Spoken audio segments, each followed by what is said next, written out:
Hello traders and investors, welcome to Shavya trading indicators. ఈ వీడియోలో మనము 2 డిసెంబర్ కోసం Nifty, bank Nifty support and resistance level చూద్దామండి. అండ్ అలాగే డే టైం ఫ్రేమ్ ప్రకారంగా సపోర్ట్ అండ్ రెసిస్టెన్స్ లెవెల్ని టచ్ చేసిన లేదా సపోర్ట్ అండ్ రెసిస్టెన్స్ లెవెల్స్కి దగ్గరగా ఉన్నా అండ్ అలాగే బ్రేక్అవుట్ అయ్యే ఛాన్స్ ఉన్న 10 స్టాక్స్ గురించి చెప్తాను. వీడియోని ఎండ్ వరకు వాచ్ చేయండి, మీకు తప్పకుండా హెల్ప్ఫుల్ అవుతుంది. సో ఫస్ట్ మనం నిఫ్టీ 50 చార్ట్ చూద్దామండి. డే టైం ఫ్రేమ్ ప్రకారంగా చూస్తే నిఫ్టీ ఎప్పుడైతే మన సెల్లార్ లెవెల్కి వెళ్ళిందో, అంటే మీరు చూస్తారు కదండి, ప్రీవియస్గా మనకి సెల్లార్ లెవెల్ ఉంది. సో నిఫ్టీ మళ్ళీ సెల్లార్ లెవెల్ని టచ్ చేసిన వెంటనే రిజెక్షన్ని ఫేస్ చేస్తూ ఉంది, అవునా? సో ఫ్రెష్గా నిఫ్టీలో మళ్ళీ కాల్స్ అండ్ ఎంట్రీస్ ప్లాన్ చేసే వాళ్ళైతే ఈ cellar level above day candle close అయ్యాక మాత్రమే ప్లాన్ చేయండి, ఓకేనా? అండ్ ఈ ఫస్ట్ సెల్లార్ రేంజ్ వచ్చేసి 24,303 నుండి 24,499. ఒకవేళ ఈ రెసిస్టెన్స్ లెవెల్ కనుక బ్రేక్ అయిందంటే నెక్స్ట్ రెసిస్టెన్స్ వచ్చేసి 24,954 నుండి 25,232 రేంజ్లో ఉంది, ఓకేనా? అండ్ అలాగే చూస్తే ఒకవేళ నిఫ్టీ కనుక ఈ రెసిస్టెన్స్ నుండి మళ్ళీ రిజెక్షన్ ఫేస్ చేసి ఫాలో అయింది అనుకోండి, ఫస్ట్ సపోర్ట్ వచ్చేసి మన ఈ ప్రీవియస్లో ఉంది కదండి, ఇదే మన ఫస్ట్ సపోర్ట్ అవుతుంది. అండ్ అది వచ్చేసి 23,255 అనమాట, ఓకేనా? ఒకవేళ ఈలో కూడా బ్రేక్ అయింది అనుకోండి, నెక్స్ట్ సపోర్ట్ వచ్చేసి 22,143 నుండి 22,000 రేంజ్లో మళ్ళీ సపోర్ట్ తీసుకునే ఛాన్స్ ఉంటుంది. అండ్ నిఫ్టీని మనం 5 మినిట్స్ టైం ఫ్రేమ్ ప్రకారంగా చూస్తే ఫస్ట్ సపోర్ట్ వచ్చేసి 24,116 నుండి 24,090, ఇది మన ఫస్ట్ సపోర్ట్ అవుతుంది. ఒకవేళ ఈ సపోర్ట్ కనుక బ్రేక్ అయిందంటే నెక్స్ట్ సపోర్ట్ వచ్చేసి 23,991 నుండి 23,963, ఈ రేంజ్లో మళ్ళీ సపోర్ట్ తీసుకునే ఛాన్స్ ఉంటుంది. ఒకవేళ ఈ సపోర్ట్ కూడా బ్రేక్ అయిందనుకోండి, నెక్స్ట్ సపోర్ట్ వచ్చేసి 23,910 నుండి 23,859, మళ్ళీ ఈ రేంజ్లో ఎక్కడైనా సపోర్ట్ తీసుకునే ఛాన్సెస్ ఉంటాయి, ఓకేనా? అండ్ అలాగే చూస్తే నిఫ్టీలో ఫస్ట్ రెసిస్టెన్స్ అండి 24,327 నుండి 24,351. ఒకవేళ ఈ రెసిస్టెన్స్ కనుక బ్రేక్ అయిందనుకోండి, నెక్స్ట్ రెసిస్టెన్స్ వచ్చేసి 24,488 నుండి 24,501 రేంజ్లో ఉంది, ఓకేనా?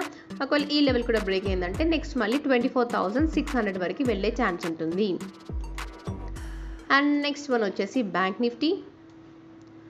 సో బ్యాంక్ నిఫ్టీని డే టైం ఫ్రేమ్ ప్రకారంగా చూస్తే బ్యాంక్ నిఫ్టీ కూడా మనకి ప్రీవియస్గా ఫామ్ అయిన సెల్లార్ లెవెల్ దగ్గరనే స్టక్ అయిపోయింది, అవునా?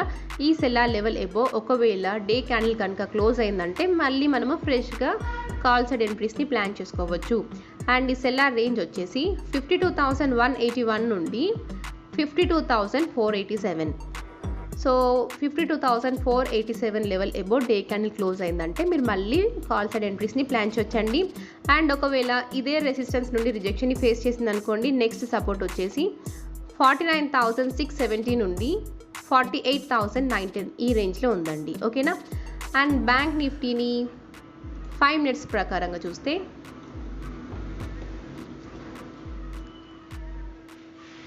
ఓకే, సో ఫస్ట్ సపోర్ట్ అండి 52,003 నుండి 51,953, ఇది మన ఫస్ట్ సపోర్ట్ అవుతుంది.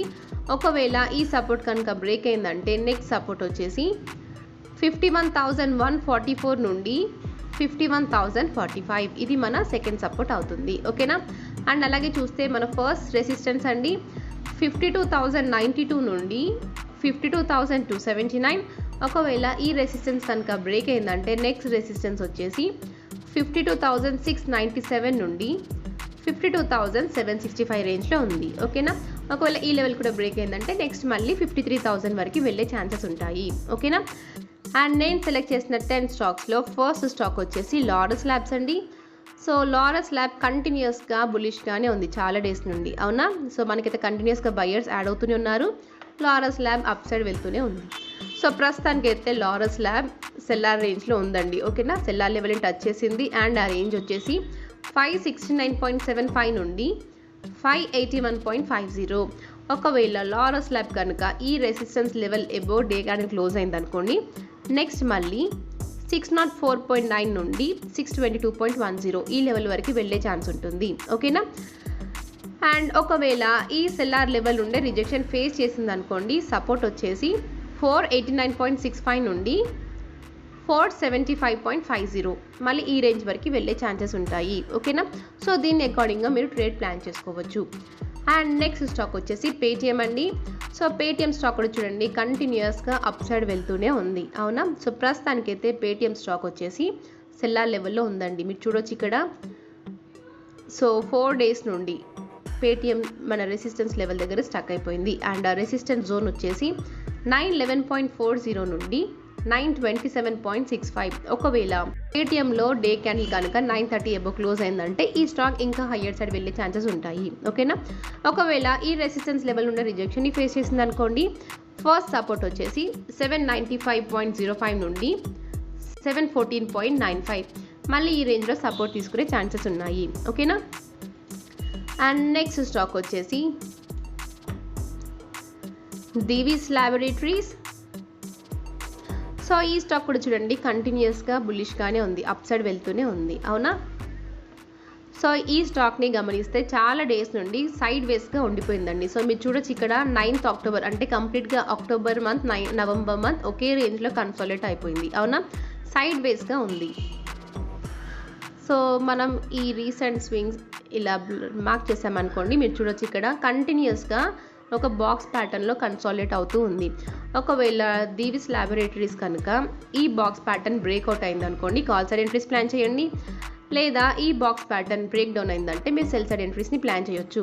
సో ఈ బాక్స్ ప్యాటర్న్ కాదండి, మన సపోర్ట్ లెవెల్ బ్రేక్ అయినా కూడా మీరు మళ్ళీ సెల్ సైడ్ ఎంట్రీస్ని ప్లాన్ చేయొచ్చు. అండ్ ఈ సపోర్ట్ లెవెల్ వచ్చేసి 5815 నుండి 5691 రేంజ్లో ఉంది. ఓకేనా, అండ్ నెక్స్ట్ స్టాక్ వచ్చేసి క్రిసిల్. సో క్రిసిల్ స్టాక్ చూడండి రెసిస్టెన్స్ లెవెల్ దగ్గరే స్టక్ అయిపోయింది అండ్ కంటిన్యూస్గా రిజెక్షన్ని ఫేస్ చేస్తూనే ఉంది. అవునా, క్రిసిల్ స్టాక్లో రెసిస్టెన్స్ జోన్ అండి 5443 నుండి 5622. ఒకవేళ డే క్యాండిల్ కనుక 5622 లెవెల్ అబోవ్ క్లోజ్ అయిందనుకోండి, మీరు మళ్ళీ కాల్ సైడ్ ఎంట్రీస్ని ప్లాన్ చేయొచ్చు.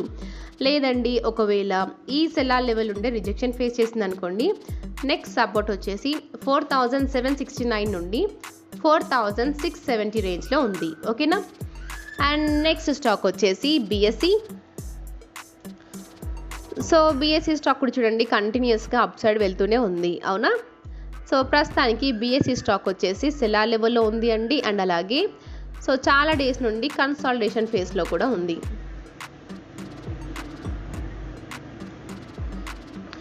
సో ఈ రేంజ్ నుండి చాలా వరకు సైడ్ వేస్గానే ఉంది. అవునా, సో బీఎస్సీలో ఫ్రెష్గా ఎంట్రీస్ ప్లాన్ చేసేవాళ్ళు మన cellar zone above day candle close అయ్యాక మాత్రమే ప్లాన్ చేయండి. అండ్ ఈ సెల్లార్ జోన్ రేంజ్ వచ్చేసి 4679 నుండి 4782 వరకు ఉంది. ఓకేనా, లేదు ఒకవేళ ఈ రెసిస్టెన్స్ లెవెల్ ఉండే రిజెక్షన్ని ఫేస్ చేసేది అనుకోండి, ఫస్ట్ సపోర్ట్ వచ్చేసి 3771 నుండి 3632 రేంజ్లో ఉంది. ఓకేనా, అండ్ నెక్స్ట్ స్టాక్ వచ్చేసి JK cement. So JK cement stocks చూడండి మనకైతే సెల్లర్స్ యాడ్ అవుతున్నారు అండ్ మనమైతే ఫాల్ని చూస్తున్నాము. అండ్ జేకే సిమెంట్ ఎప్పుడైతే మనకి ప్రీవియస్గా ఫామ్ అయిన సపోర్ట్ లెవెల్కి వెళ్ళిందో అక్కడ నుండి రివర్స్ అయింది అండ్ మళ్ళీ సెల్లార్ లెవెల్కే వెళ్ళిపోయింది. ఓకేనా, ఒకవేళ ఈ సెల్లార్ లెవెల్ కనుక బ్రేక్ అయిందంటే నెక్స్ట్ ఇంకా హయ్యర్ సైడ్ వెళ్ళే ఛాన్సెస్ ఉంటాయండి. అండ్ ఈ సెల్లార్ జోన్ వచ్చేసి 4249 నుండి 4358 రేంజ్లో ఉంది. ఓకేనా, సో జేకే సిమెంట్లో ఫ్రెష్గా కాల్ సైడ్ ఎంట్రీస్ ప్లాన్ చేసే వాళ్ళైతే 4359 level above day candle close అయ్యాక మాత్రమే ప్లాన్ చేయండి. ఓకేనా, అండ్ మన నెక్స్ట్ సెల్లార్ జోన్ వచ్చేసి 4749 నుండి 4884 రేంజ్లో ఉంది. అండ్ అలాగే చూస్తే మన ఫస్ట్ సపోర్ట్ నుండి 3936 నుండి 3743 రేంజ్లో ఉంది. అండ్ నెక్స్ట్ స్టాక్ వచ్చేసి ఎస్బీఐ లైఫ్.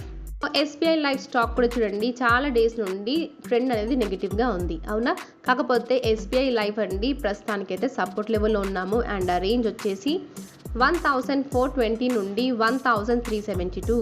సో ఈ రేంజ్లో సపోర్ట్ తీసుకునే ఛాన్స్ ఉందండి. అండ్ అలాగే ఎంట్రీస్ తీసుకున్న వాళ్ళైతే కాస్త ఆలోచించి తీసుకోండి. ఓకేనా, అండ్ నెక్స్ట్ స్టాక్ వచ్చేసి సువెన్ ఫార్మస్యూటికల్స్. సో ఈ స్టాక్ కూడా చూడండి కంటిన్యూస్గా బయర్స్ యాడ్ అవుతూనే ఉన్నారు. ఈ స్టాక్ అప్ సైడ్ వెళ్తూనే ఉంది. అవునా, సో ఈ స్టాక్ ప్రస్తుతానికి సెల్లార్ లెవెల్లో ఉంది. ఓకేనా, ఒకవేళ ఈ సెల్లార్ లెవెల్ కనుక బ్రేక్ అయిందనుకోండి మంచి హయ్యర్ సైడ్ వెళ్ళే ఛాన్సెస్ ఉంటాయి. అండ్ ఈ సెల్లార్ లెవెల్ రేంజ్ వచ్చేసి 1308 నుండి 1337. ఓకేనా, ఒకవేళ 1337 అబౌట్ డే క్యాండిల్ క్లోజ్ అయిందంటే మళ్ళీ మీరు సువెన్ ఫార్మస్యూటికల్స్లో బై సైడ్ ఎంట్రీస్ని ప్లాన్ చేయొచ్చు. అండ్ ఫస్ట్ సపోర్ట్ వచ్చేసి 986 నుండి 969.85 రేంజ్లో ఉంది. అండ్ నెక్స్ట్ స్టాక్ వచ్చేసి బజాజ్ ఫైనాన్స్ అండి. సో ఈ స్టాక్ చూడండి కంటిన్యూస్గా ఫాలో అవుతూనే ఉంది. సో మనకైతే సెల్లర్స్ యాడ్ అయ్యారు. ఈ స్టాక్ చూడండి ఫాలో అవుతూ మన సపోర్ట్ లెవెల్ని టచ్ చేసింది అండ్ మళ్ళీ రిజెక్షన్ ఫేస్ చేసింది అండ్ అక్కడ నుండి మళ్ళీ ఫాలో అవుతూ మళ్ళీ ఇదే సపోర్ట్ లెవెల్కి వచ్చింది. ఓకేనా, ఒకవేళ ఈ సపోర్ట్ కనుక బ్రేక్ అయిందంటే నెక్స్ట్ సపోర్ట్ రేంజ్లో మళ్ళీ సపోర్ట్ తీసుకునే ఛాన్స్ ఉంటుందండి. సో ఫస్ట్ అయితే నేను ఈ సపోర్ట్ లెవెల్ చెప్తాను. ఈ రేంజ్ వచ్చేసి 6,956 నుండి 6,431. ఒకవేళ ఈ సపోర్ట్ కనుక బ్రేక్ అయిందంటే నెక్స్ట్ సపోర్ట్ వచ్చేసి 6,350 నుండి 6,196 రేంజ్లో ఉంది. ఓకేనా, ఈ రేంజెస్లో ఎక్కడైనా సపోర్ట్ తీసుకునే ఛాన్స్ ఉంటుంది.